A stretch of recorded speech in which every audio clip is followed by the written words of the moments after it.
আমরা এখন পঞ্চম অধ্যায় শুরু করতে যাচ্ছি। চতুর্থ অধ্যায়ে আমরা ক্লায়েন্ট সাইড স্ক্রিপ্টিং ল্যাঙ্গুয়েজ নিয়ে আলোচনা করেছিলাম। তো এখন হচ্ছে কি সার্ভার সাইড স্ক্রিপ্টিং ল্যাঙ্গুয়েজ। তো তোমাদের বইয়ে সার্ভার সাইড স্ক্রিপ্টিং ল্যাঙ্গুয়েজ হিসেবে এই সেমিস্টারে রয়েছে পিএইচপি। তোমরা পাইথনও একটা সার্ভার সাইড স্ক্রিপ্টিং ল্যাঙ্গুয়েজ, এটা তোমরা সেকেন্ড সেমিস্টার এবং থার্ড সেমিস্টারে করেছিলে। তো আমরা এখন পিএইচপিটা বিভিন্ন সিনট্যাক্স গুলো এগুলো সম্পর্কে দেখব। তাহলে সার্ভার সাইড স্ক্রিপ্টিং কি জিনিস? ক্লায়েন্ট সাইডের মতোই, শুধু এখানে কি মানে কনসেপ্টটা অনেকখানি তেমনই, শুধু এটা হচ্ছে সার্ভারে কাজ করে, ওখানে হচ্ছে কি ক্লায়েন্টে কাজ করে। তাহলে সার্ভার সাইড স্ক্রিপ্টিং হলো এমন একটি প্রোগ্রামিং পদ্ধতি যেখানে স্ক্রিপ্ট বা কোডগুলো কোথায় থাকে? সার্ভারে থাকে, সেখানে এক্সিকিউট হয়। মানে এটা তোমার মেশিনের ভিতরে কোনো প্রেসার আসবে না। ক্লায়েন্ট সাইড কিন্তু তোমার মেশিনের উপরে প্রেসার আসে, কারণ তোমার মেশিনের উপরে এটা এক্সিকিউট হয়। আর সার্ভার সাইড এক্সিকিউট হয় কোথায়? এটা সার্ভারের উপরে প্রেসার আসবে। ধরো তুমি হচ্ছে কি educity.com.bd লিখলে, লিখার সাথে সাথে তোমার ব্রাউজার থেকে আমাদের এডুসিটি সার্ভারে একটা রিকোয়েস্ট আসছে যে অমুকে হচ্ছে কি আপনাদের সাইট ভিজিট করতে যাচ্ছে। তো সার্ভারে কি করে? প্রথমে হচ্ছে কি আমার হোম পেজে কি কি ইনফরমেশন আছে এগুলো ডেটাবেজের সাথে সে কানেকশন এস্টাবলিশ করে, করে যা যা ডেটা দরকার সব ডেটা নিয়ে তোমাকে একটা রেসপন্স দিয়ে দেয় ব্রাউজারে, তোমার ব্রাউজারের কাছে। বা তোমার ব্রাউজারের রেসপন্স গুলো পাওয়ার পর সে হচ্ছে তোমাকে কি ডিসপ্লে দেখায়। তাহলে হচ্ছে কি আমার মেইন কোড গুলো কোথায় লিখে আছে? ডেটাবেজের সাথে ইন্টারাকশনের যে কোড গুলা, কত কোর্স আছে আমার, এগুলো সব লিখে আছে সার্ভার সাইড স্ক্রিপ্টিংটার মধ্যে। বুঝতে পেরেছো? ওইখান থেকে তোমাকে রেসপন্সটা দিচ্ছে, ওইটাকে হচ্ছে সে কি আউটপুটে এইচটিএমএল আকারে, জেসন আকারে, বিভিন্ন আকারে পাঠায়। এগুলো আমরা আবার ব্রাউজারে দেখতে পাই। বুঝতে পারছো? তো কয়েকটা সার্ভার সাইডের স্ক্রিপ্টিং এর নাম লিখা আছে, পিএইচপি, নোড.জেএস, পাইথন। নোড.জেএস হচ্ছে জাভাস্ক্রিপ্টের একটা সার্ভার সাইড স্ক্রিপ্টিং, ওটা আবার ব্রাউজারে চলে না, এটাও একটা নোড সার্ভার আছে, নোড সার্ভারে চলে। তো ভেরিয়েবল কি জিনিস সেটা আমরা একটু আগেই দেখেছি পিএইচপিতে, এই সরি জাভাস্ক্রিপ্টে একই কাজ। ভেরিয়েবল যত যেখানে নাম শুনবে একই কাজ। ভেরিয়েবল কি টেম্পোরারি ভাবে ভ্যালুকে স্টোর করার জন্য ইউজ করা হয়। তো ভেরিয়েবল লেখার কিছু নিয়ম আছে, তো এটা জাভাস্ক্রিপ্টেও আসতে পারে, পিএইচপিতেও আসতে পারে। যদি বলা হয় যে পিএইচপিতে লিখো, তাহলে পিএইচপির জন্য বলে দিবা। জাভাস্ক্রিপ্টে হলে কি জাভাস্ক্রিপ্টের মতো বলে দিবা যে var lat const। আর পিএইচপি হলে কি ডলার দিয়ে শুরু করতে হবে। পিএইচপিতে ভেরিয়েবল কি দিয়ে শুরু করতে হয়? ডলার দিয়ে। তোমরা পাইথনে তো কোনো কিছু বলা লাগতো না। তারপর জাভাস্ক্রিপ্টে কি ল্যাট অথবা var অথবা কনস্ট। আর পিএইচপিতে হচ্ছে কি ডলার, শুধু টাকা পয়সার হিসাব আর কি, ডলার। তারপর টাকা পয়সার হিসাব মনে করিও না, এটা ওর সিনট্যাক্স। তাহলে ডলার $10, এটা দিলে তুমি পিএইচপিতে একটা ভেরিয়েবল কি অ্যাসাইন হয়ে গেল, ডিক্লেয়ার হয়ে গেল। ডিক্লেয়ার করে তার মধ্যে কি 10 কে তুমি অ্যাসাইন করলা। ঠিক আছে? তাহলে ভেরিয়েবল লিখার যে নিয়ম আছে এটা ম্যাক্সিমাম ল্যাঙ্গুয়েজে সেমই কি নিয়ম? যে তোমার শুরুতে কি নাম্বার নাম্বার হইতে পারে, $1 এইভাবে দিলে সে এরর দিবে। শুরুতে কি তুমি নিউমেরিক কিছু দিতে পারবে না। শুরুতে কি তোমাকে যে কোনো একটা ক্যারেক্টার স্ট্রিং, মানে এবিসিডি লেটার, অ্যালফাবেট থেকে শুরু করতে হবে। যে কোনো নাম নেই, অ্যালফাবেট দেখো বলা আছে। শুরুতে কি অ্যালফাবেট দিয়ে ডিক্লেয়ার করতে হবে, এ থেকে জেড যা আছে এগুলা। তবে শুরুতে আন্ডারস্কোর, তবে শুরুতে তুমি চাইলে কি ডলার দিয়ে আন্ডারস্কোর x=10 এভাবেও দিতে পারো। তো নাম্বার শুরুতে ব্যবহার করা যাবে না, যেটা আমি বললাম। তবে মাঝে বা শেষে অবশ্যই তুমি পারো, যেমন A1 এভাবে দিতে পারো। তারপর ভেরিয়েবলের নেমের মধ্যে কি কোনো পাংচুয়েশন বা স্পেশাল, ধরো তুমি ডলার এ দিলা, এ দিয়ে একটা কোলন, এভাবে ইউজ করতে পারবে না। ডলার এ দিয়ে পার্সেন্টেজ দিলে এভাবে এগুলো ইউজ করতে পারবে না। শুধু মানে স্ট্রিং টাইপের যেগুলো যেগুলো অ্যালফাবেট টাইপের জিনিসগুলো ইউজ করবা। আর স্পেশালের মধ্যে তুমি ইউজ করতে পারো কি, দেখো আন্ডারস্কোর ইউজ করতে পারবা। কি পারবা? আন্ডারস্কোর কোনটা? নিচের দিকে যেটা আন্ডার, আন্ডার মানে তো নিচে, আন্ডারস্কোর মানে কি নিচে, আন্ডারস্কোরটা তুমি ইউজ করতে পারবা। তাহলে হচ্ছে কি ভেরিয়েবল বিভিন্ন কেসের হইতে পারে, এটা আমরা দেখেছি, তোমরা নিশ্চয় জানো। ভেরিয়েবলের বিভিন্ন ধরনের কেসের তুমি লিখতে পারো। এই কেসের না লিখলেও কোনো সমস্যা নেই। তুমি যদি মানে ধরো ডলার, ধরো মাই নেম =10 এভাবে, অথবা ফার্স্ট নাম্বার, সরি আমি তো স্ট্যান্ডার্ডে লিখে ফেলছি, সবসময় লিখি তো স্ট্যান্ডার্ড ওয়েতে।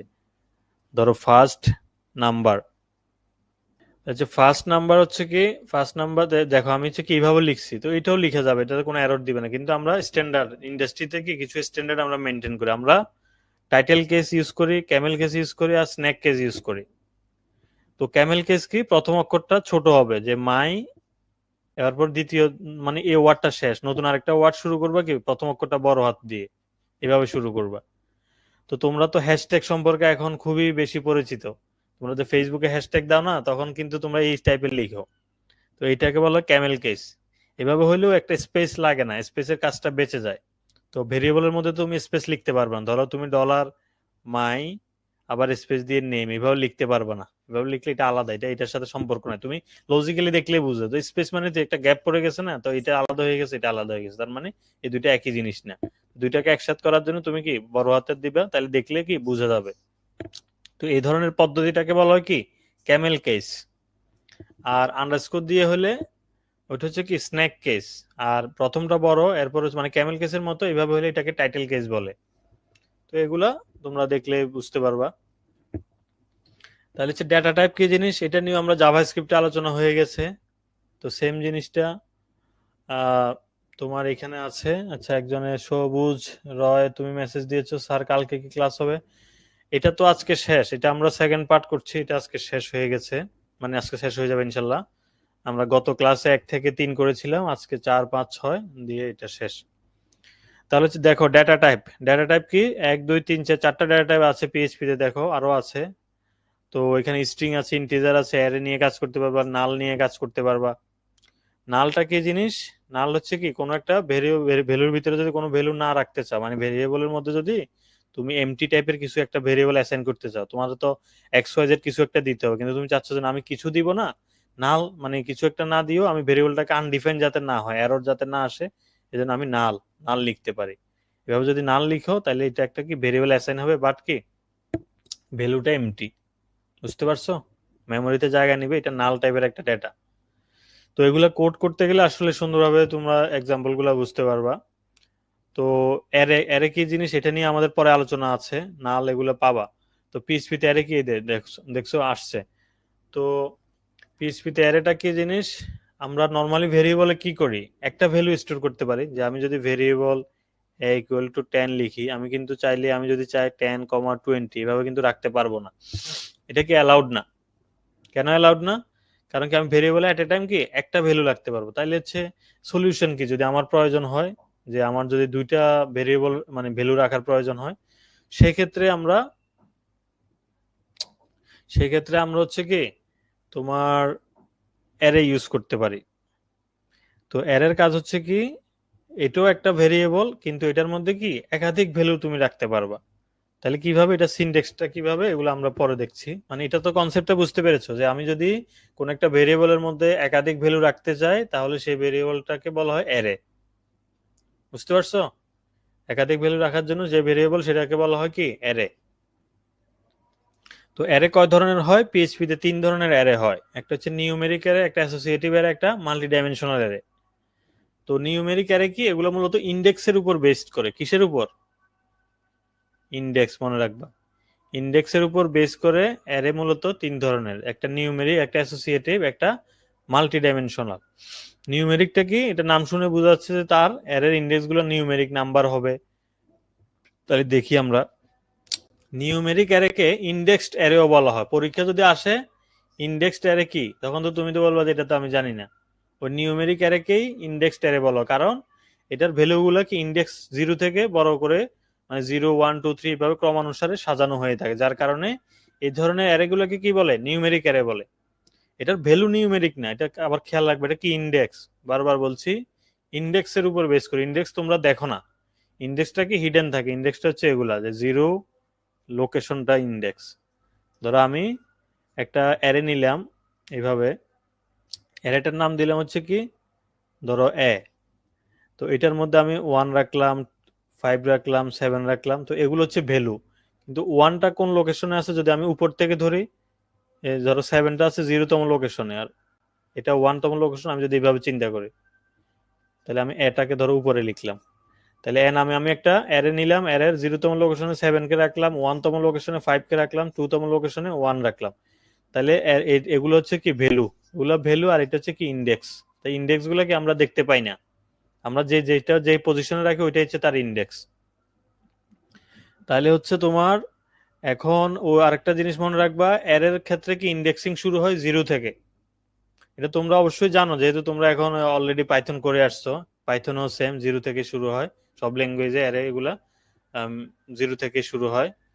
তাহলে হচ্ছে যেমন ধরো আমার এখানে একটা ফ্রুটস নামে অ্যারে আছে, এটার মধ্যে কি কি রাখছি আমি, অ্যাপল, ব্যানানা, চেরি এগুলো রাখছি। তো এখন যদি আমার 1তম লোকেশনের ডেটা দরকার হয়, তাহলে দেখো ফ্রুটস দিয়ে 1 দিয়ে ইকো দিবা, ECHO ইকো দিলে আউটপুট, ইকো দিয়ে পিএইচপি তে আউটপুট দেখানো হয়। এবার আমরা একটু পরেও দেখব। তো ইকো লিখে যদি আমি ভেরিয়েবলের নাম দিয়ে ইন্ডেক্সটা দিয়ে দিই, সাথে সাথে দেখো 0 1 1 এ কি আছে, ব্যানানা, আউটপুট কি আসতেছে, ব্যানানা আসতেছে। তাহলে এই ধরনের কাজগুলা হচ্ছে কি তোমার নিউমেরিক অ্যারে, এই ধরনের অ্যারে গুলা। আর অ্যাসোসিয়েটিভ অ্যারে কি, সরি এখানে লেখা ভুল হয়েছে, এটা অ্যাসোসিয়েটিভ অ্যারে হবে। অ্যাসোসিয়েটিভ অ্যারে কি, অ্যাসোসিয়েটিভ অ্যারে হচ্ছে তোমার ওই কি, যে একটু আগে আমরা যে কি গুলা নিজেরাই, মানে নিজেরা না, এটা অটোমেটিক্যালি যেটা যে লোকেশনে থাকতো অটোমেটিক সেট হয়ে যেত না, এই কাজটা আর অটোমেটিক হবে না, এটা ম্যানুয়াল। তুমি নিজে কিটা বলে দিবা, নিজেই কি দিবা, নিজেই ভ্যালু দিবা, এটাকে বলা হয় অ্যাসোসিয়েটিভ অ্যারে। দেখো অ্যাসোসিয়েটিভ অ্যারে হলো এমন একটি অ্যারে যেখানে প্রতিটি ডাটা একটি কি দিয়ে চিহ্নিত করতে পারি। অর্থাৎ অ্যাসোসিয়েটিভ অ্যারে দুইটা অংশ থাকে, একটা থাকে কি কি আর একটা ভ্যালু, যেটা বললাম আমি, যে কিটাও তুমি দিবা, ভ্যালুটাও তুমি দিবা। আর নিউমেরিকের ক্ষেত্রে কি আমরা কিটা দিতাম না, ভ্যালুটা শুধু দিতাম। পার্থক্য বুঝতে পারছো? তো এখানে হচ্ছে কিটাও তুমি দিবা, যেমন দেখো রাকিব, রাকিব নামে কিটা আমি দিলাম রাকিবের, ধরো এটা বয়স, এই যে এজেস নামে একটা ভেরিয়েবল, বয়স 22, সাজিদ 24, আয়সা 20, এভাবে দিলাম। তা আমি যদি এখন কিটাকে কল করি, যে এজেস যে অ্যারেটা আছে, অ্যারে থেকে কাকে কল করলাম, সাজিদ, তো সে খুঁজবে, প্রথমে দেখবে যে এটা সাজিদ কিনা না, এখানে যখন মিলে যাবে সে এটাকে খুঁজে বের করবে, করে এটার ভ্যালু কত 24, তখন আউটপুটে চলে আসবে কত 24, এটা চলে আসবে আউটপুটে। বুঝতে পারছো? তো এটা গেল অ্যাসোসিয়েটিভ অ্যারে। এবার মাল্টি ডাইমেনশনাল, ধরো অ্যারের মধ্যে তুমি কি আবার অ্যারে রাখতে পারবা, অ্যারের মধ্যে আবার অ্যারে রাখা, এটাকে বলা হয় কি মাল্টি ডাইমেনশনাল, মানে বহুমাত্রিক। তবে ওই সাধারণত বলছে কি 2 মাত্রার বেশি অ্যারের ব্যবহার কম হয়। তার মানে হচ্ছে কি যখন একটি অ্যারের মধ্যে এক বা একাধিক আরো এক বা একাধিক অ্যারে ব্যবহার করা হয়, তখন তাকে কি বলে, মাল্টি ডাইমেনশনাল অ্যারে বলে। একটা অ্যারের মধ্যে আরেকটা অ্যারে, দেখো এই অ্যারে সিনট্যাক্সটাও আছে, অ্যারে সিনট্যাক্সটা তো হচ্ছে তোমার অ্যারে, এটা লিখতে হবে, এটা লিখলে এটা একটা অ্যারে। পিএইচপি তে কিভাবে লিখে, অ্যারে সিনট্যাক্স এইভাবে।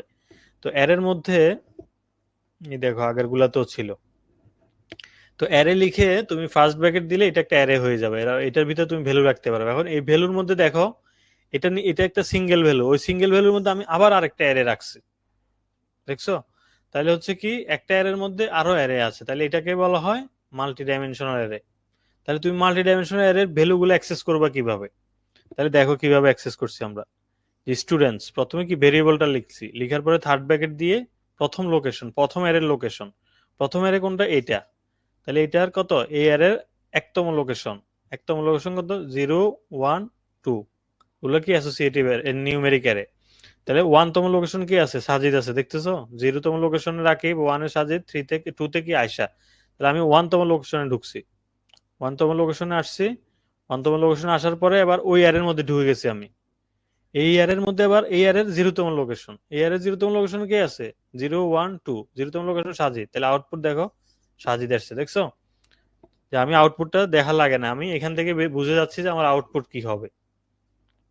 আশা করছি তোমরা এটা বুঝতে পারছো, যে আমি প্রথমে কি করছি, ভেরিয়েবলের গেলাম, ভেরিয়েবল আমার যদি এখন 3 ডাইমেনশন হইতো, আমি যদি এই সাজিদের জায়গায় এই জায়গায় যদি আমি আরেকটা অ্যারে লিখতাম, তখন কি করতাম আমি, যে 1 এইভাবে যে 1 দিছি, 0 দিছি, দিয়ে এবার আবার 1 দিতাম, এইভাবে করে কি আরেকটা দিলে তখন এটার 1 এর মধ্যে আমি ঢুকে যেতে পারতাম।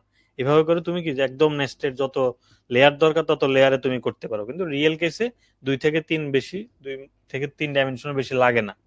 বুঝতে পারছো? এখন দেখো টাইপ জাগলিং কি, এটা হচ্ছে আসলে তোমার পিএইচপি তে অটোমেটিক্যালি টাইপে কনভার্ট হয়ে যায়, মানে এটা খুবই ইন্টারেস্টিং একটা বিষয়, যেটা জাভা স্ক্রিপ্টে নাই। জাভা স্ক্রিপ্টে যদি তুমি সেম কোড লিখতা, এটার আউটপুট কত আসতো জানো? এটার আউটপুট আসতো হচ্ছে 510। সেম কোডটা যদি তুমি জাভা স্ক্রিপ্টে লিখতা, আউটপুট আসতো হচ্ছে 510।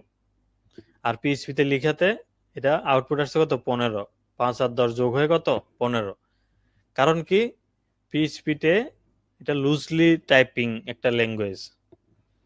কারণ কি দেখো, সে অনেক স্মার্ট, সে পিএইচপির ইঞ্জিন, সে বুঝে যায়, ডাটা দেখলে বুঝে যায় যে এটা কোন টাইপের ডাটা। তুমি যখনই ডাবল কোটেশন দিয়ে 5 দিছো, সে কিন্তু কি নর্মালি বুঝবে যে কি স্ট্রিং। কারণ কি ইন্টিজার তো আমরা ডাবল কোটেশন দিয়ে অ্যাসাইন করি না, ডাবল কোটেশনই যখন পেয়ে গেছে, এটা আসলে সে স্ট্রিং বুঝছে। কিন্তু পিএইচপি তে সে বুঝছে এটা কি, এটাও তো যদি তুমি কল করো এটা দেখবে যে স্ট্রিং এ পড়বে, কিন্তু তুমি যখন এই প্লাস সাইনটা দিয়ে দিছো দেখতেছে যে কি এখানে তো একটা যোগের অপারেশন চাচ্ছে, এখন দেখি তো আমি ভেরিয়েবলটা কি, সে দেখতেছে যে না ভেরিয়েবলটা তো স্ট্রিং এর, কিন্তু ভেরিয়েবলের ভিতরে ভ্যালুটা কি, না দেখা যায় ভ্যালুটা তো ইন্টিজার টাইপের ভ্যালু, তখন সে কি করছে এটাকে স্ট্রিং থেকে ইন্টিজারে কনভার্ট করে ফেলছে নিজে নিজে। কনভার্ট এখানে করে নাই, এই জায়গায় করছে, করে যোগ করে আমাকে কি আউটপুট 15 দেখাচ্ছে। তো এই টাইপ, এইটাকে বলা হয় টাইপ জাগলিং। বুঝতে পারছো? আশা করছি বুঝছো। তো টার্নারি অপারেটর কি, পিএইচপি তে টার্নারি অপারেটর হচ্ছে একটা কন্ডিশনাল কাজের জন্য, ইফ এলস যেরকম লিখো না, ওই দেখো বলা আছে যা ইফ এলস স্টেটমেন্টের সংক্ষিপ্ত রূপ, মানে ইফ এলস এর মতো কাজ করে, তবে এটা শুধুমাত্র কি ছোটখাটো কাজে তোমার ওই ইফ এলস অত কিছু না লিখে এক লাইনে তুমি লিখে ফেলতে পারবা টার্নারি দিয়ে। মানে এটাই আমরা বেশিরভাগ ছোটখাটো কাজগুলোতে প্রোগ্রামে, যে তুমি যখন রিয়েল লাইফে কাজ করবা তখন দেখবা যে এগুলা বেশি ইউজ হয়, মানে টার্নারি অপারেটর তো হিউজ ইউজ হয়, শুধু পিএইচপি তে না, এটা জাভাস্ক্রিপ্টেও আছে। এটা সিনট্যাক্সটা দেখো, প্রথম হচ্ছে তুমি কি কন্ডিশন দিবা, কন্ডিশন দেওয়ার পরে তুমি চেক, মানে কন্ডিশনের ফার্স্ট পার্টটা হচ্ছে ট্রু আর সেকেন্ড পার্টটা হচ্ছে কি ফলস, এটা মনে রাখবা। মানে এটা যে এলস, এটা হচ্ছে কি ইফ, এটা কি, এটা কিসের মতো, ইফ এর মতো, আর এটা হচ্ছে কিসের মতো, এলস এর মতো। তাহলে তোমার কন্ডিশনটা যদি সত্য হয় তাহলে এই পার্টটা এক্সিকিউট হবে, মিথ্যা হলে এই পার্টটা এক্সিকিউট করবে। মানে সেম জিনিসই টার্নারি অপারেটর হচ্ছে ইফ এলস এর মতোই, তবে এটা এক লাইনে তুমি লিখে ফেলতে পারো। যেমন আমি একটা এক্সাম্পল যদি দেখাই, যেমন ধরো এ ইকুয়াল টু দিলাম হচ্ছে 20, বি ইকুয়াল টু দিলাম 10, যদি পিএইচপি ল্যাঙ্গুয়েজে লিখি আমরা ডলার, সরি আমার তো একটা স্পেস হয়ে গেছে, আমি ঠিক করে লিখি একটু, এই যে ডলার এ দিলাম, এখানে দিলাম কি ডলার বি, ঠিক আছে, দুইটা ভেরিয়েবল। আমি এবার চেক করব, যদি ধরো এ যদি বি থেকে বড় হয় তাহলে হচ্ছে একটা মেসেজ দেখাইতে আমি বলবো, ধরো আমি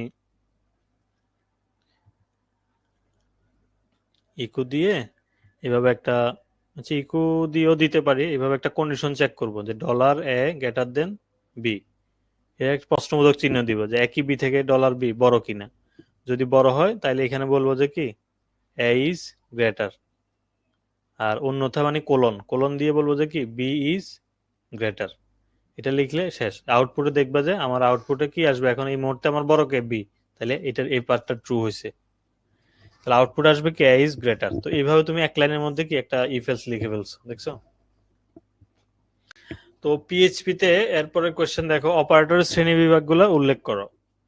তো অপারেটর নিয়ে আমরা অলরেডি কাজ করে ফেলছি। অপারেটর কোনগুলা, এগুলো হচ্ছে অপারেটর, যে সমান করছি, assignment operator, greater than check করছি, এটা হচ্ছে কি less than greater than, comparison operator. তো এগুলো আছে দেখো, যে গাণিতিক অপারেটর কি যোগ বিয়োগ গুণ ভাগের কাজ যেগুলো, অ্যাসাইনমেন্ট মানে কি যেটার মধ্যে অ্যাসাইন করা হয়, কম্পারিজন অপারেটর যেটা বললাম লেস দেন গ্রেটার দেন এগুলা, তারপর ইনক্রিমেন্ট ডিক্রিমেন্ট এরকম এক এক করে বাড়বে এক এক করে কমবে এগুলা, তারপর হচ্ছে যৌক্তিক লজিক্যাল অপারেটর, তারপর স্ট্রিং অপারেটর, এগুলো দেখো, এগুলো তোমাদের বইয়ে আছে, তোমরা এগুলো জাস্ট দেখো, এগুলো দেখলেই বুঝতে পারবা যে ইকুয়াল ইকুয়াল। আবার ও আচ্ছা ভালো কথা, এখানে তিনটে ইকুয়ালটা কিন্তু তোমরা কিন্তু কাজ করতে গেলে অথবা মানুষজনের কোড দেখলে দেখবা অনেক জায়গায় তিনটে ইকুয়াল, এটা একটা মিনিং আছে। তিনটে ইকুয়াল দিয়ে বোঝানো হয় যে সেটা ডেটা টাইপ এবং ভ্যালু দুইটাই সমান কিনা। ধরো আমি ডলার এ ইকুয়াল টু দিলাম হচ্ছে 10, ডলার বি ইকুয়াল টু দিলাম হচ্ছে ডাবল কোটেশন দিয়ে 10, এভাবে যদি লিখি দুইটার তো ভ্যালু কিন্তু সেম। আমি যদি বলি যে যে A dollar A double equal dollar B, যদি আমি এটা লিখি, মানে আমি যদি এটা ইফ কন্ডিশনের মধ্যে দিই, তাহলে বলো তো এটা কি ট্রু হবে না ফলস হবে, বলো। If dollar A double equal equal dollar b, এটা দিলে এখানে আউটপুটে আমার ইফে আসবে না এলসে যাবে, বলো তো। এলসে যাবে না, এটা ইফে আসবে, কারণ কি ডলার এর মান কত 10, এই ডলার বি এর মান কত, এটাও 10, কিন্তু এটা স্ট্রিং আর এটা কি নাম্বার ইন্টিজার, কিন্তু দুইটার ভ্যালু তো সেম। তো ডাবল ইকুয়াল দিয়ে কি চেক করে, ভ্যালু চেক করে, যদি ভ্যালু সমান হয় তাহলে কি, তাহলে এটা ট্রু হবে।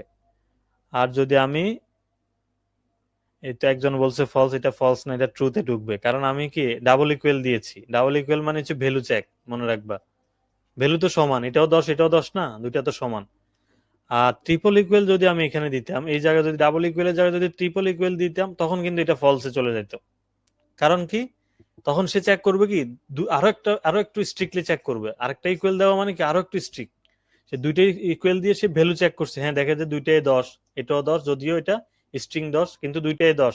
পরে যায় সে আরেকটা গিয়ে চেক করবে যে টাইপ কি, এটা দেখে যে এটা ইন্টিজার, আর এটা দেখে যে এটা স্ট্রিং, তাহলে দুইটা কি সমান হইলো না, হয় না। তার মানে তখন সে এলসে চলে যাবে। ওইটাই বলা আছে দেখো, ট্রু হবে যদি $x এবং y সমান হয় এবং তাদের টাইপ একই হয়। বুঝতে পারছো? যদি সমান, ভ্যালুও সমান, টাইপও সমান, তখন গিয়ে এটা ট্রু হবে। তো এটা তোমাদের প্রোগ্রামিং এ খুব বেশি লাগবে, এটা অনেক বেশি লাগবে। তো এই ধরনের আছে greater than, less than, greater than equal, less than equal, এগুলো তো তোমরা জানো, এগুলো নাম দেখলে বুঝতে পারছো, তোমরা তো ম্যাথ করছো। তো এগুলা দেখবা পরীক্ষাতে কোন একটা অপারেটরের বর্ণনা টর্ণনা এরকম আসতে পারে, আসলে তোমরা এগুলা কয়েকটা অপারেটর দিয়ে দিবে। তবে তোমরা মনে রাখবা যে এগুলো হচ্ছে কি কম্পারিজন, তুলনামূলক অপারেটর, এটা হচ্ছে কি গাণিতিক অপারেটর, অ্যাসাইনমেন্ট অপারেটর। তো এইভাবে করে এগুলা কোনটা কি, যেমন অ্যাসাইনমেন্ট মানে কি অ্যাসাইন হবে, ভ্যালু অ্যাসাইন করবে, ডান পাশের ভ্যালু বাম পাশের অপারেন্ডে এই রাখা হবে, এটা অ্যাসাইনমেন্ট অপারেটর। তারপর তুলনামূলক মানে কি কম্পারিজন অপারেটর, যেটা বললাম একটু আগে, যেটা এটা তো দুইবার আসছে কেন, যে যাই হোক। ইনক্রিমেন্ট ডিসক্রিমেন্ট অপারেটর, এটা কি হবে, তোমার ইনক্রিমেন্ট মানে বাড়া, ডিক্রিমেন্ট মানে কি কমা, ডিসক্রিমেন্ট বলতেছি, এটা ভুল লিখছি, ডিক্রিমেন্ট হবে। ঠিক আছে, ইনক্রিমেন্ট মানে কি বাড়বে আর ডিক্রিমেন্ট মানে কমবে। লজিক্যাল অপারেটর, লজিক্যাল মানে কি, তোমরা যে এটা কি বলে ডিজিটাল ইলেকট্রনিক্সে পড়ছো না, এন্ড অর নট, বিভিন্ন গেট, ওই ধরনের কাজই। এন্ড মানে হচ্ছে কি দুইটা অপারেশনে দুইটাই কন্ডিশন, মানে দুইটাই ভ্যালু যদি ট্রু হয় তাহলে আউটপুট ট্রু হবে। আর অর হইলে কি যে কোনো একটা ট্রু হইলে তোমার ইফ এর মধ্যে ঢুকে যাবে। আর এটা হচ্ছে কি দুইটাই যখন ট্রু হবে তখনই তোমার কন্ডিশনটা ট্রু হবে। তো স্ট্রিং অপারেটর, এখানে কনকেটেশন দেখো, কনকেটেশন হচ্ছে কাজ কি, কনকেট করা মানে একটার সাথে একটা যুক্ত করা। ধরো তুমি হচ্ছে $x ইকুয়াল টু ধরো h, এটা রাখলা, তুমি কি করলা $x ডট ইকুয়াল দিয়ে ধরো লিখলা। আউটপুট যদি তুমি $x এর যদি ইকু করাও, এইভাবে ইকু যদি $x দাও, দেখবা যে আউটপুট আসবে হচ্ছে h আর দুইটা একটার সাথে একটা যুক্ত হয়ে যাবে, মানে এটার সাথে এটা কনকেট সংযুক্ত করে দিছে। দেখো এখানে বলা আছে যে text1 এবং text2 যুক্ত করার জন্য, text2 এর মান text1 এর মানের সাথে যুক্ত করার জন্য, যে text2 এর মানটা এটার সাথে কনকেটেশন হয়ে গেছে, কনকেটেশন অ্যাসাইনমেন্ট ডট দিয়ে আবার ইকুয়াল, শুধু ডট দিলে সে যুক্ত করবে। ধরো আমাদের অনেক সময় এরকম লাগতে পারে যে ধরো ফার্স্ট নেম, এটা অনেক লাগে, এটা এই জন্য একবার দেখাই দিই, যে ফার্স্ট নেম ইকুয়াল ধরো তোমার হচ্ছে কি এই আব্দুর, তারপর second name, sorry last name দিলাম, ধরো লাস্ট নেম ধরো রহমান।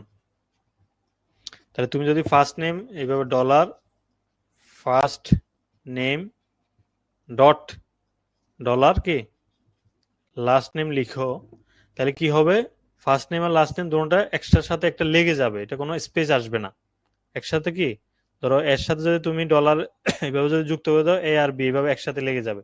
এবার তুমি যদি চাচ্ছ না ভাই আমি একটা স্পেস দিব, তাহলে হচ্ছে কি কনকেটেশন, ধরো কনকেট দিয়ে একটা স্পেস দিবে, স্পেসের কনকেট করে আবার বি লিখবা, এভাবে যদি লিখো তাহলে মাঝখানে দেখবা যে দুইটা ভ্যালুর মাঝখানে একটা স্পেস পেয়ে যাবা।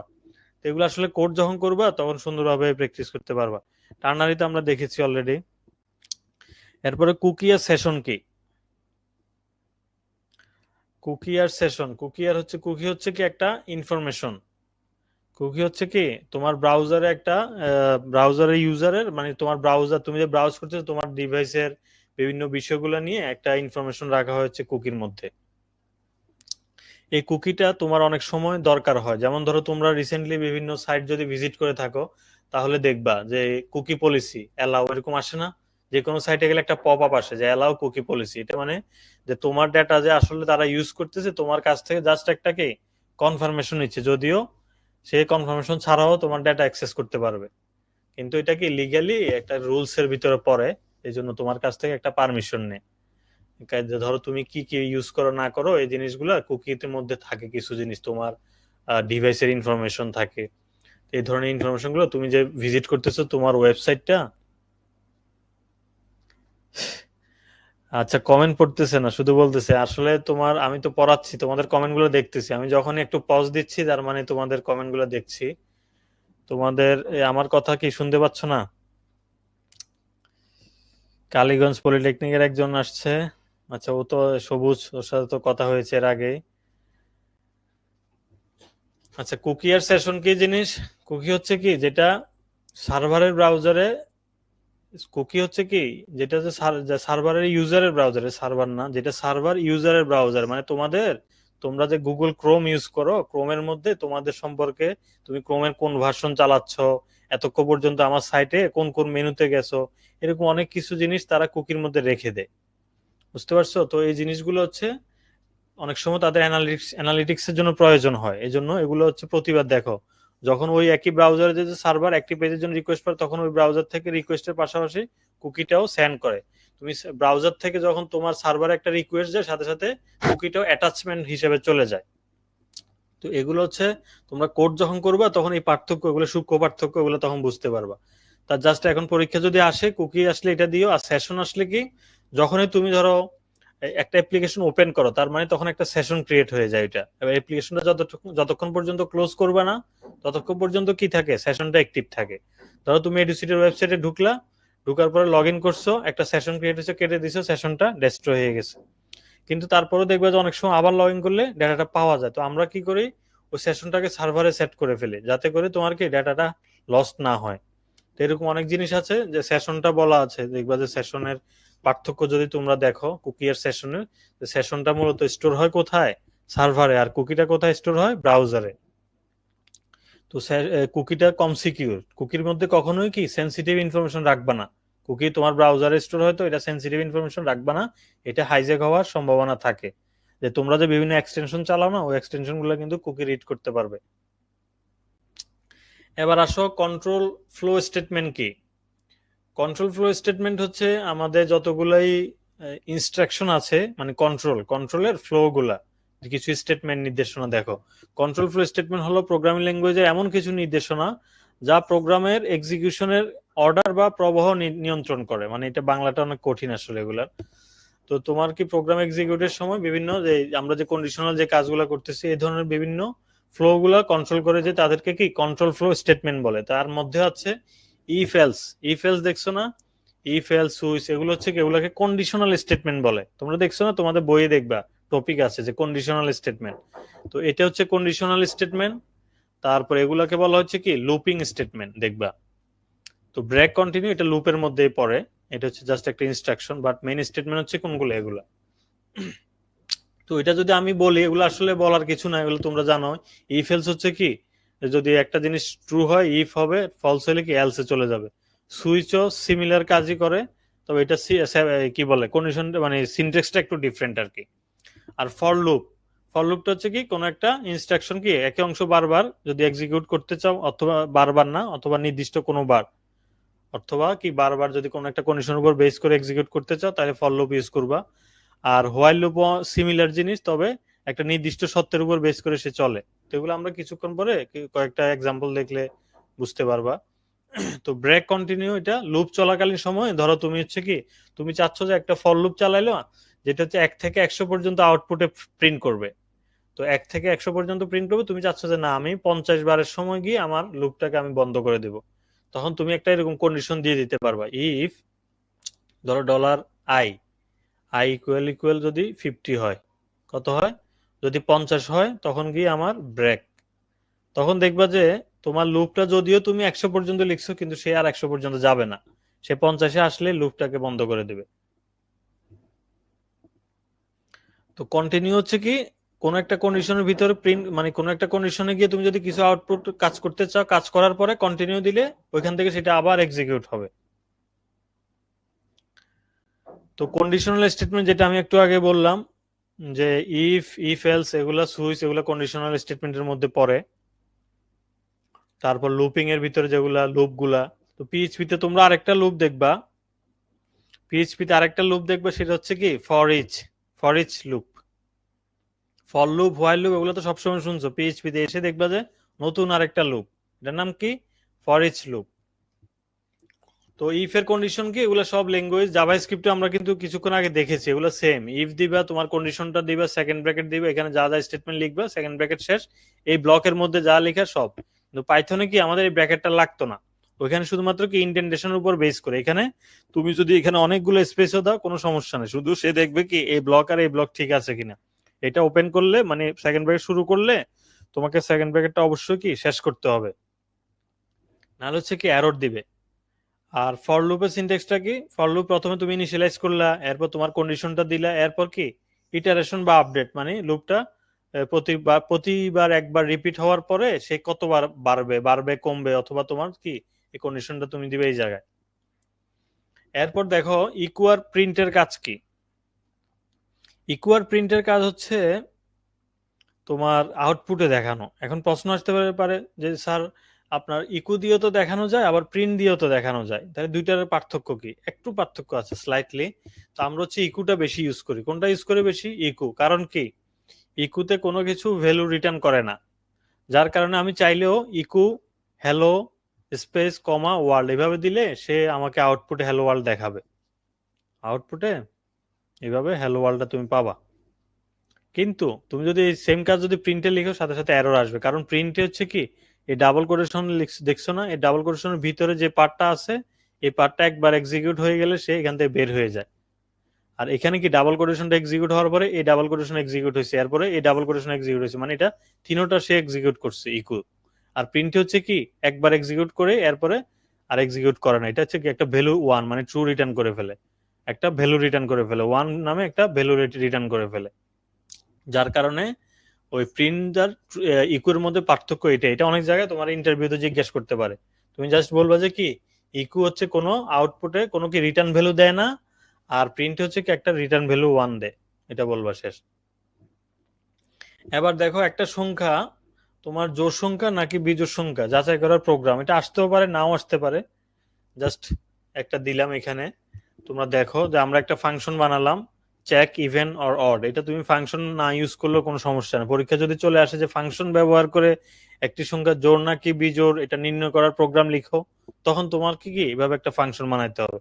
আর যদি তুমি বলো যে না ভাইয়া আমার দরকার নাই, তাহলে জাস্ট যে তুমি একটা ভ্যালু নিবা যে variable number, number number equal to তুমি যেটা চেক করবা ওইটা দিবে। ধরো তুমি 7 দিলে, তো 7 দিলে 7 দেওয়ার পরে তুমি একটা সংখ্যা, আমরা জোড় না বেজোড় বুঝি কিভাবে দেখো তো, 2 এর পরে 4, 4 এর পরে কত 6, 8 এগুলা জোড় সংখ্যা কিভাবে বুঝি? কারণ ওটা যে কোনো সংখ্যাকে যদি কি 2 দ্বারা নিঃশেষে বিভাজ্য হয় মানে তার কোনো ভাগশেষ আর থাকবে না, নিঃশেষ হয়ে যাবে। নিঃশেষে বিভাজ্য হলেই ওই সংখ্যাটা কি বলে আমরা জোড় সংখ্যা বলে, আর ভাগ না গেলে সেটাকে বলে কি নিঃশেষে বিভাজ্য যদি না হয় তাহলে সেটাকে বলে বিজোড় সংখ্যা। তাই ওই কাজটাই আমি এখানে লজিক লিখছি। দেখো ইফ যে আমি যে নাম্বারটা দিয়ে চেক করব নাম্বার মডিউলাস 2, তাহলে এটা হচ্ছে সিনট্যাক্সটা। এই সিনট্যাক্সটা দিলে তুমি কি আউটপুটে ডিরেক্ট ভাগশেষটা পেয়ে যাবে, ভাগফল না। আর যদি তুমি কোনো একটা সংখ্যাকে ধরো 5 এভাবে যদি দাও তাহলে কি এটা হচ্ছে ভাগফলটা পাবে, যেমন 4/2 দিলে কি আসবে 2 আসবে, 5 দিলে 2.5 আসবে, এটা হচ্ছে কি ভাগফল। আর যদি তুমি এটাকে কি বলে এই মডিউলাস দাও 4/2 দাও তাহলে দেখবে যে ভাগশেষ আসবে 0, কারণ এটা তো কি নিঃশেষে বিভাজ্য হয়ে গেছে, এটার ভাগশেষ 0 আসবে না। তো এভাবে তুমি বুঝে যাবা, এভাবে কি লজিকটা যদি লিখো বুঝে যাবা যে কোন সংখ্যাটা আমার নিঃশেষে বিভাজ্য হয়েছে। তাহলে নিঃশেষে যদি বিভাজ্য হয়ে যায়, নিঃশেষে বিভাজ্য হয়ে যাওয়া মানে ইভেন, ইভেন মানে হচ্ছে জোড়, ইভেনের বাংলা কি জোড় সংখ্যা, আর অড মানে হচ্ছে কি বিজোড়। ঠিক আছে, তাহলে হচ্ছে তোমার 2 দিয়ে যখন তুমি ভাগশেষ নিঃশেষে বিভাজ্য হয়ে যাবে এটা জোড় সংখ্যা, আর নাইলে বিজোড় সংখ্যা, শেষ সিম্পল। নাম্বারটাকে এই যে কনকেটেশন অপারেটর ইউজ করছি যে একটু আগে মনে আছে, এই যে কনকেট করে নাম্বারটার সাথে স্ট্রিংটাকে কনকেট করে আউটপুট তখন দেখাবে এরকম যে 7 is odd number, 12 is an even number. বুঝতে পেরেছো? আচ্ছা, এখন আসি আমরা আরো দুইটা বিল্ট ইন ফাংশন আছে। কিছু বিল্ট ইন ফাংশনের নাম আসতে পারে পরীক্ষায়, তো ইনক্লুড একটা বিল্ট ইন, রিকোয়ার একটা built in, date built in, এরকম অনেকগুলো বিল্ট ইন ফাংশন আছে। ইনক্লুডের কাজ কি, কেন অনেক কিছু লিখে আছে, আমি জাস্ট তোমাকে মুখে বলি। ইনক্লুড হচ্ছে তোমার ধরো তুমি একটা প্রজেক্ট করছো, তো প্রজেক্টের মধ্যে ডাইনামিক প্রজেক্ট হলে হবে কি, যেমন এডুসিটির পেজ, এখানে তোমরা কোর্স কিন্তু অনেক কোর্স 100-200টার উপরে ধরো কোর্স আছে আমাদের, তো তুমি যে কোর্সে ক্লিক করবা উপরে দেখবা যে হেডারটা ফুটারটা এই জিনিসগুলো ফিক্স, যে পেজে যাবা ওগুলো সেম দেখো। তো এটা কি আমি 100 পেজের জন্য 100 বার লিখে রাখছি? না, এটা আমরা কি করেছি ধরো হেডার নামে একটা ফাইল বানিয়ে রেখেছি, রেখে ওই হেডারটাকে কল করে দিয়েছি, যত জায়গায় কোর্স আছে সব জায়গায় এটা কল করা আছে। তাহলে এটা কি হচ্ছে, ডাইনামিক্যালি আমার আর ডিজাইনটা সেম ডিজাইন একাধিকবার করা লাগছে না, আমি একটা ফাইলে বানিয়ে রেখেছি, ওইটাকে জাস্ট ইনক্লুড কল করে দিয়েছি। তো ওইটার নামটা আসলে ইনক্লুড, মানে নামটাই আসলে ওই সিমিলার নাম রেখেছে, যাতে তোমাদের মুখস্থ করা না লাগে। নাম দেখলেই বোঝা যাচ্ছে যে কি সংযুক্ত করবে, কিছু একটা ইনক্লুড করবে। তাহলে কাকে ইনক্লুড করতেছে, হেডার ডট পিএইচপি নামে একটা ফাইল বানানো আছে, ওইটাকে ধরো ইন্ডেক্স ডট পিএইচপি নামে আমার আর একটা ফাইল আছে, ইন্ডেক্স ডট পিএইচপি। এই ফাইলের মধ্যে আমি কি করছি, হেডার ডট পিএইচপি কে যদি আমি ইনক্লুড শুরুতে, ফাইলের শুরুতে যদি আমি এইভাবে পিএইচপি যে সিনট্যাক্সটা আছে এটার পরে যদি আমি ইনক্লুড এভাবে যদি যদি হেডার ডট পিএইচপি লিখে দিই, সাথে সাথে হেডার ডট পিএইচপির মধ্যে যত কোডের, ধরো এটার মধ্যে 100 লাইনের কোড আছে, ওই 100 লাইন কোড কিন্তু তোমার মূলত এই জায়গায় চলে আসছে ডাইনামিক্যালি, তোমার কিছু করা লাগে নাই। তো এই ধরনের কাজের জন্য ইনক্লুড আর রিকোয়ারটা ইউজ করে। এখন বলতে পারবে ভাইয়া ইনক্লুড থাকলে আবার রিকোয়ার কেন? তো দুইটার একটা পার্থক্য আছে, পার্থক্যটা একটু দেখো। পার্থক্যটা হচ্ছে কি, ইনক্লুড ফাংশনের মতোই, তবে এখানে ফাংশনে ভুল হলে, যেমন ধরো তুমি একটা ফাইলকে কল করছো, ওই ফাইলটা নাই টোটালি, তখন হচ্ছে কি এক্সিকিউট হয়ে তোমার আর নিচের দিকে যাবে না, সাথে সাথে বলবে যে আপনার প্রথম নাম্বার লাইনে এই ফাইলটা পাওয়া যায় না, এটা বলে সেইখানে এক্সিট হয়ে যাবে, নিচের দিকে আর আসবে না। এটা যদি রিকোয়ার দাও। আর ইনক্লুড হলে একটা ওয়ার্নিং দিবে, ওয়ার্নিং দিয়ে নিচের দিকে চলে যাবে, মানে এক্সিকিউট হয়ে যাবে, তোমার ওয়েবসাইটে কর্নারে একটা দেখবে যে এরর হয়ে আসছে কিন্তু তোমার সাইট চলতেছে, ওটা হচ্ছে কি ইনক্লুড দিলে। আর রিকোয়ার দিলে মাস্ট তোমাকে ওটা অ্যাড করা লাগবে, ওটা থাকতে হবে, না থাকলে কি এরর চলে আসবে। এই দুইটার পার্থক্য হচ্ছে এটাই, মানে কাজ একই, পার্থক্য হচ্ছে কি একটা ওয়ার্নিং দিয়ে এক্সিকিউশন বন্ধ করে দিবে, আর একটা কি কন্টিনিউয়াস করবে। ক্লিয়ার? এবার দেখো এই ধরনের অনেক বিল্ট ইন ফাংশন আছে, তার মধ্যে যদি পরীক্ষা আসে 5টা বিল্ট ইন ফাংশনের নাম, তাহলে তুমি এইভাবে দিতে পারবা, স্ট্রিং ফাংশন, অ্যারে ফাংশন, এরকম এগুলার মধ্যে স্ট্রিং এর মধ্যে str লেন্থ, str লেন্থ মানে কি স্ট্রিং এর লেন্থ তুমি পাওয়া, যেমন হ্যালো ওয়ার্ল্ডটা কত ক্যারেক্টারের, আউটপুটে আসছে কত 11 ক্যারেক্টার, মানে স্পেসটা সহ সে কাউন্ট করবে। ঠিক আছে? তো strlen এরকম একটা ফাংশন আছে বিল্ট ইন, এটা দিলে তুমি নাইলে বসে বসে তোমার কাউন্ট করা লাগতো লুপ চালা, এটা অনেক কাজ, তো এগুলো ওরা তৈরি করে রাখছে অলরেডি। তারপর আমরা যে অ্যারে নিয়ে কাজ করেছি, এটাও একটা বিল্ট ইন ফাংশন। মানে ফাংশন মানে হচ্ছে কি, কিছু একটা সামথিং নাম থাকবে, নাম দিয়ে এইভাবে ব্র্যাকেট দিয়ে যত কিছু, এগুলো সবই ফাংশন। এবার এটা যদি তুমি না বানাও, তার মানে এটা পিএইচপি বানাইছে, পিএইচপির বিল্ট ইন ফাংশন। আর তুমি বানাইলে এটাকে কি বলে, ইউজার ডিফাইন ফাংশন।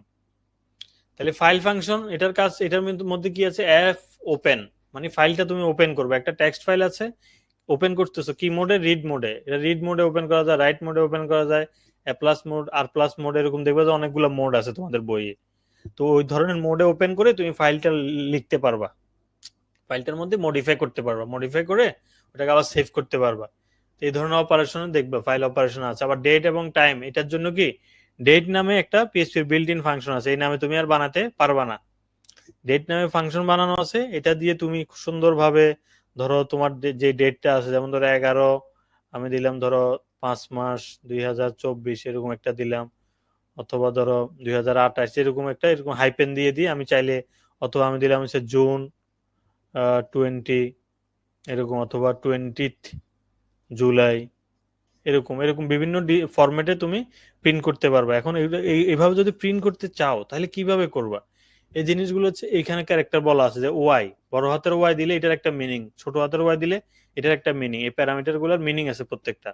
এম দিলে এটার একটা মিনিং আছে, ডি এর একটা মিনিং আছে, বড় হাতের এইচ এর একটা মিনিং আছে, ছোট হাতের আই এর একটা মিনিং আছে। এখন মিনিং গুলো কি, এগুলো আমি এখানে লিখে দিয়েছি।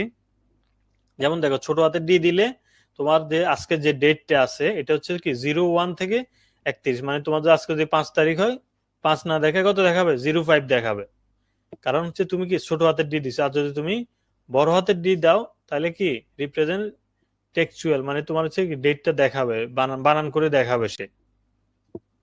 তারপর হচ্ছে কি the day of the month without leading zero, এটা হচ্ছে কি লিডিং জিরো, মানে শুরুতে যদি শূন্য থাকে এটাকে বলে লিডিং জিরো। তাহলে উইদাউট লিডিং জিরো মানে কি, তোমার শুরুতে দেখো 1 তারিখ, ডাইরেক্ট মাসের নাম কত, জানুয়ারি হলে 1 মাস দেখাবে, মার্চ হলে ধরো 3 মাস, 03 দেখাবে না। তাহলে 03 দেখতে চাইলে ওইটারও আছে, দেখবে যে কোথায় আছে, দেখো এম, এম ছোট হাতে দিলে ওটা 03 দেখাবে, মাসের নামে জিরো। তোমরা এগুলো দেখো, দেখলেই বুঝতে পারবে, মানে এগুলো না বোঝার কিচ্ছু নাই, জাস্ট হচ্ছে মিনিংটা বলা আছে যে এফ, এফ দিলে কি full textual representation of a month, মানে জানুয়ারি মাস। যদি তুমি ডেট ফাংশনের ভিতরে এখানে যদি এম এর জায়গায় যদি তুমি বড় হাতের এইভাবে এফ লিখে দাও, আউটপুট চলে আসবে 4-এর জায়গায়, দেখবা যে 4 মাস কি এপ্রিল মাস, তাহলে এপ্রিল চলে আসবে এইভাবে। বুঝতে পারছো? তো এরকম তোমার প্রজেক্টের মধ্যে যেখানে যেরকম দরকার হবে তুমি এইখান থেকে এগুলা ইউজ করতে পারবে। এটা তুমি ওই পিএইচপি ডকুমেন্টেশনে পাবা, W3 স্কুলস এরকম যে পপুলার টিউটোরিয়াল সাইট গুলো আছে ওগুলাতে গেলে সুন্দরভাবে দেওয়া আছে। এখানে দেখো আরো আছে অনেকগুলা। তোমার এম পিএম দরকার, যে 12টা, ধরো তোমার 2টা বাচ্চা, 2:20, এখন 2:20 এটা এম না পিএম, ইন্টিমেরিডিয়ান না পোস্ট মেরিডিয়ান, এটা তোমার দেখানো দরকার। তখন তুমি কি ওই এ যদি দিয়ে দাও, এই ডেট ফাংশনটার ভিতরে এখানের ভিতরে যদি এ লিখে দাও, দেখবে যে লাস্টে দেখাবে যে এম অথবা পিএম। এটা কি, এটা হচ্ছে পিএম, 18টা বাচ্চা। ঠিক আছে? তো এগুলো খুবই ইন্টারেস্টিং, এগুলো তোমরা এক্সপেরিমেন্ট করলে বুঝতে পারবা। এরপর হচ্ছে কি লাস্টে আসি আমরা স্ট্রাকচার ফাংশন এক্সিট। এক্সিটের কাজ কি? ওই যেটা বললাম যে এক্সিট করে দিবে, এটা যখনই পাবে তখনই এক্সিকিউশন বন্ধ। এরপরে তুমি যত হাজার লাইন কোড লেখো ওইখানে আর যাবে না। তো এগুলো আমরা মাঝে মধ্যে টেস্ট করার সময় লাগে, এগুলো মূলত টেস্টিং পারপাসে বেশি লাগে। ধরো তুমি একটা বড় ফাংশন লিখতেছো, ডিবাগ করতেছো ফাংশনে কোনো একটা সমস্যা, তো ফাংশনে কোনো একটা প্রবলেম কি বলে ফাইন্ড আউট করার জন্য তুমি তখন কি এক্সিট এটা দিয়ে দিলে ওই জায়গায় এটা এক্সিট হয়ে যাবে। আচ্ছা, একজনে কোয়েশ্চেন করেছে যে এগুলো পরীক্ষা আসবে কিনা। হ্যাঁ, এগুলো থেকে আসতে পারে, এগুলো তো আমি তোমাদের এক্সামের প্রশ্ন দিচ্ছি, যখন লাস্টে আমি প্রশ্ন দেখাবো প্রতিটা চ্যাপ্টারের শেষেই আমি তোমাদের এখানে এক্সামের ইম্পর্টেন্ট কোয়েশ্চেন গুলো দিয়ে দিব, এটাই তোমাদের সাজেশন। তো এখান থেকে যে আবার আসবে এটা মনে করি না যে স্যারে ভাই সাজেশন দিল এখন তো কমন আসলো না, এখন এটা তো আমি জানি না কিভাবে কমন আসবে না আসবে, তবে ইম্পর্টেন্ট জিনিসগুলো দেওয়া আছে। কিন্তু তোমার যতই বলো, যদি তুমি ভালো রেজাল্ট করতে চাও তোমার বেসিক ক্লিয়ার থাকতে হবে, এটার কোনো বিকল্প নাই, পড়াশোনার কোনো বিকল্প না। তুমি একদিন পরে কখনোই তুমি ভালো করতে পারবে না, ভালো করলেও ওইটা হচ্ছে কাকতালীয় ভাবে যদি ভালো হয় এটা, কিন্তু এটা দিয়ে তুমি লং রানে কিছুই করতে পারবে না। দেখো এখন নেস্টেড ইফ এলস, তাহলে হচ্ছে কি এখানে অন্য কোনো এলস ইফ ইউজ করতে পারবে না, আমাদের কিন্তু কি ইফ ইউজ করতে পারি, এলস ইউজ করতে পারি, আবার এলস ইফ এটাও একসাথে ইউজ করতে পারে। কিন্তু এখানে প্রশ্ন যদি বলে যে শুধু ইফ এলস, তখন এটা কিন্তু ব্যবহার করলে তোমার মার্ক দিবে না। তাহলে আমি জাস্ট এটা আসবে কিনা বলতে পারছি না, কিন্তু এটা তোমাদের একটা প্রোগ্রাম দেখাচ্ছি যেটাতে বলা আছে যে ইফ এলস ব্যবহার করে 3টে সংখ্যার মধ্যে ছোট সংখ্যা। তাহলে আমি দেখো এখানে কোনো এলস ইফ ইউজ করি নাই, ঠিক আছে? আমি এলস ইফ ইউজ করি নাই, আমি শুধুমাত্র কি ইফ আর এলস ইউজ করেছি। তাহলে প্রথমে 3টে সংখ্যা নিলাম আমি, ঠিক আছে? 3টে সংখ্যা নিলাম, নেওয়ার পর আমি চেক করলাম যে নাম্বার 1 নাম্বার 2 থেকে এটা কি 3টার মধ্যে ছোট সংখ্যা, বড় বললে শুধু সাইন গুলো চেঞ্জ করে দিবা, লেস দেনের জায়গায় গ্রেটার দেন দিলে সেম প্রোগ্রাম। তাহলে প্রথম নাম্বার 1 কত আছে? 25। আমরা একটু টেস্ট করি। নাম্বার 2 আছে কত? 15 আছে, এটা লিখে লাগবে না। নাম্বার 1 কত? 25। নাম্বার 2 কত? 15। তাহলে 25 কি 15 থেকে ছোট না, তাহলে এখানে ঢুকবে না। কোথায় ঢুকবে? এলসে চলে আসবে। আসার পরে সে এবার দেখবে যে নাম্বার 2 কি নাম্বার 3 থেকে ছোট কিনা। নাম্বার 2 কত? 15। নাম্বার 3 কত? 30। তাহলে নাম্বার 2 কি নাম্বার 3 থেকে ছোট না? হ্যাঁ ছোট, এটা ট্রু। তার মানে স্মলেস্ট নাম্বার হচ্ছে 2, নাম 2, নাম 2 এর মান কত? 15। তার মানে দেখো তো 25, 15, 30 এই তিনটার মধ্যে ছোট কে? নাম 2। তাহলে এটা সঠিক, তাহলে আউটপুট কি এটাই আসবে। তাহলে কি আমাদের প্রোগ্রামটা ওকে আছে? তো আমি এখন নাম্বারটা চেঞ্জ করে দিই একটু। ধরো প্রথমটার আমি সবচেয়ে ছোট দিই, 5 দিলাম, পরেরটা দিলাম ধরো 10, এরপরটা দিলাম 20।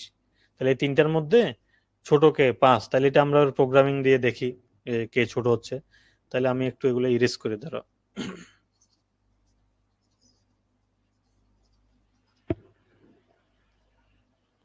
আচ্ছা, এখন দেখো তাহলে নাম 1 এর মান কত? 5। তাহলে 5 কি 10 থেকে ছোট? হ্যাঁ ছোট, তাহলে এটার মধ্যে ঢুকবে। এবার এবার ঢুকার পরে দেখো নাম 1 কি নাম 3 থেকেও ছোট? হ্যাঁ নাম 1 নাম 3 থেকেও ছোট। তার মানে স্মলেস্ট নাম্বার কোনটা? নাম 1। তা নাম 1 কত? 5। তাহলে কি আমাদের এই কেসেও কি আমার প্রোগ্রামটা কাজ করতেছে। তো এইভাবে তোমরা চেঞ্জ করে করে দেখো, এগুলো দেখবা যে কাজ করবে। কন্ডিশনটা তো বুঝতে পারছো? তো এরপরে দেখো হোয়াইল। হোয়াইল লুপ ব্যবহার করে কি করবা? 1 থেকে 100 পর্যন্ত বিজোড় সংখ্যার যোগফল, বিজোড় সংখ্যা শুধু বের করা না, বিজোড় সংখ্যার যোগফল। যদি যোগফল না বলতো তাহলে আমরা শুধু কি এখানে প্রিন্ট দিয়ে দিলে হয়ে যেত। এখন যোগ করার জন্য আমাদের একটু কাজ করা লাগবে। তো আমরা কি করছি দেখো, 1 থেকে, তাহলে আমি ইনিশিয়াল একটা ভেরিয়েবল অ্যাসাইন করলাম কত? 1।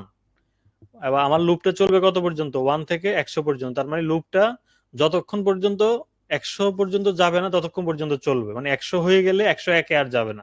ঠিক আছে, তাহলে দেখো আমি হোয়াইলে কি লিখছি, number less than or equal, less than or equal মানে ছোট, 100 থেকে ছোট মানে কত, 99, 99 থেকে মানে 1 থেকে 99 পর্যন্ত সবাই 100 থেকে ছোট, তার মানে 99 পর্যন্ত যতক্ষণ পর্যন্ত এটার ভ্যালু হবে ততক্ষণ এটা ট্রু। এরপর আবার ইকুয়ালও দিয়েছি, মানে ইকুয়াল দেওয়া মানে কি 99 এর সাথে যোগ 100, তার মানে 100 100 থেকে ছোট না কিন্তু কি সমান, তার মানে ততক্ষণ পর্যন্ত এই লুপটা চলবে। তাহলে এই লুপ বারবার বারবার বারবার এক্সিকিউট করবে কতক্ষণ পর্যন্ত, যতক্ষণ পর্যন্ত 100 হবে না।